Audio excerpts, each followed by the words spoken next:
ఒక్క అమెరికాలో కాదు, మీరు ఐర్లాండ్ పోయినా, ఆస్ట్రేలియాకు పోయినా, లేకపోతే యూరోప్ పోయినా, కడాన ఆఫ్రికాకు పోయినా, ఎక్కడ చూసినా తెలుగు వారే కనపడుస్తున్నారు.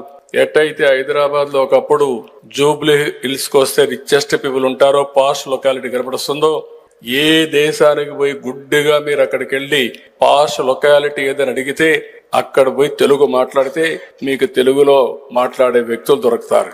అది ఈ రోజు మనం సాధించిన విజయం. కొన్ని సిటీస్ లో చూస్తే ఇక్కడ కంటే అక్కడ మొత్తం ఏ విజయవాడ, హైదరాబాదు, వరంగల్ మారుగా అక్కడ కూడా రాణించే పరిస్థితికి వచ్చారు. ఒక చిన్న ఉదాహరణ చూస్తే మొన్ననే 23-24 3,30,000 మంది భారతీయ విద్యార్థులు అమెరికాకి వెళ్లారు చదువు కోసం. వారిలో 56% తెలుగు వాళ్ళు. అంటే 3,30,000 మందిలో 1,85,000 మంది తెలుగువారు అమెరికాకు చదువు కోసం పోయారంటే దాన్ని బట్టి అర్థమవుతుంది నాలెడ్జ్ ఎకానమీ భవిష్యత్తులో కాదు ఎప్పటికి కూడా తెలుగు వారి సొంతం, దాంట్లో అనుమానం లేదని చెప్పి కూడా నేను మీకు తెలియజేస్తున్నా.